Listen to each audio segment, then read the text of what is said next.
Hello friends welcome to Somraj education. तो पिला तुम 10th रिजल्ट प्रकाश पाई सारी चलन देखा तुम लाइव कि देखा। तो देख तुम इंडिया रिजल्ट को जीव। इंडिया रिजल्ट गलापर ये तुम स्टेट सिलेक्ट कर आस। तो स्टेट आम ओडिशा सिलेक्ट करदेव।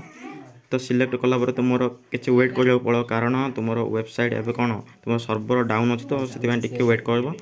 तो ये देख तुम लिखाई HSSC जो रही नाउ एवेलेबल तुम रिजल्ट। तो ये क्लिक करदेव।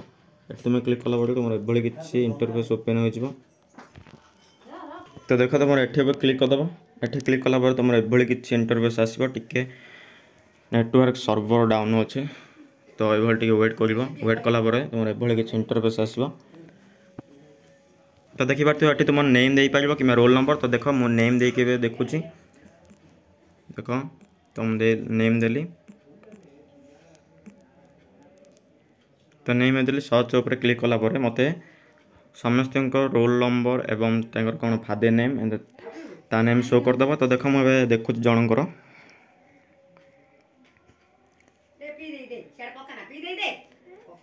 तो यार रिजल्ट मुझे चेक कली। तो देख रिजल्ट देखिपार। तो ये भाव तुम रिजल्ट चेक कर। तो देख तार पलि आसला पूरा रिजल्ट। तो ये भाव में तुम देखिपार रिजल्ट गुड़ा।